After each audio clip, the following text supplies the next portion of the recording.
Bonsoir à tous et bienvenue dans cette édition du 19-20 sur France 3.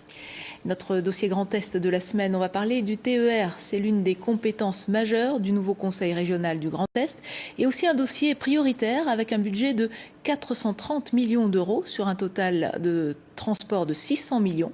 166 000 usagers chaque jour. Le Grand Est est la deuxième région ferroviaire de France et la première en termes de ponctualité des trains avec une Alsace exemplaire en la matière. Tour d'horizon, Grégory Fraise et avec nos nombreuses équipes sur le terrain. Scène quotidienne à la gare de Strasbourg. Matin et soir, les TER déversent des milliers de passagers. Et c'est le cas partout en Alsace. Les trains express régionaux sont un moyen de transport que privilégient chaque jour 80 000 personnes.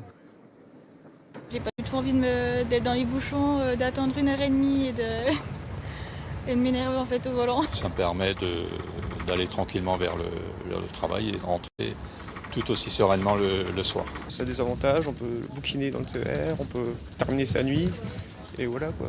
Le TER Alsace est un modèle du genre. Il faut dire que la configuration géographique de la région et sa densité de population sur un axe nord-sud se prêtent particulièrement à ce type de transport. Mais il n'y a pas que ça.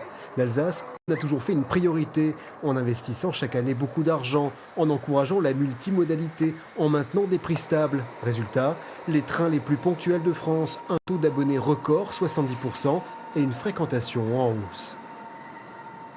Vous avez des lignes ferroviaires qui sont mieux entretenues, de meilleure qualité. Donc du coup, il y a moins de retard, il y a moins d'incidents. Et donc du coup, vous avez de nouveau les gens qui prennent parce qu'ils savent qu'au résultat, ils seront transportés dans de bonnes conditions. L'offre TER se développe et en Lorraine, une révolution est sur les rails.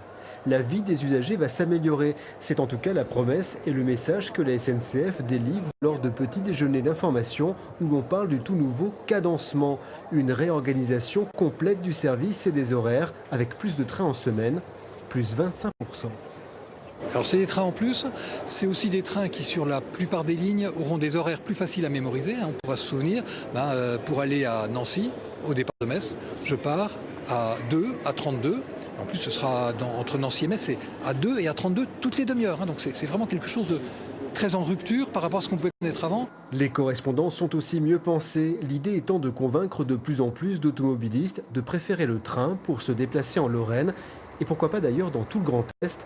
C'est l'un des objectifs majeurs du nouveau Conseil régional.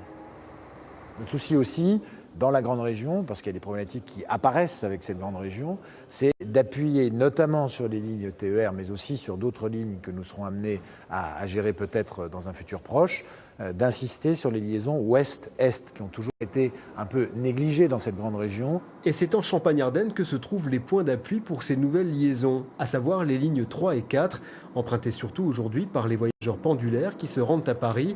Et il faut bien admettre qu'ils mériteraient un bon toilettage. Dans la région, le matériel et les infrastructures sont vieillissants, le nombre d'usagers limité, le TER n'a pas été une priorité.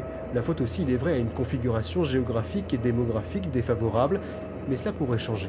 La volonté de cette nouvelle grande région, c'est de favoriser l'accès aux transports en commun et c'est de favoriser la mobilité à l'intérieur de la région et entre le bassin parisien et l'Allemagne. Donc on est en plein dedans lorsque l'on parle de la modernisation des lignes 3 et 4. La Champagne-Ardenne pourrait bien profiter de la politique volontariste du nouveau Conseil régional qui consacre les 3/4 de son budget transport au TER et qui vient d'entamer les négociations avec l'État et la SNCF pour adopter avant la fin de l'année une nouvelle convention unique pour tout le Grand Est. Le 19-20 continue avec le journal de la rédaction nationale, 20h, Rundoum, et aux alentours de 22h30, le rappel de l'info régionale dans le Soir 3. Demain, le journal de la mi-journée, ça sera avec Anne de Chalandard. Merci et très belle soirée à toutes et à tous.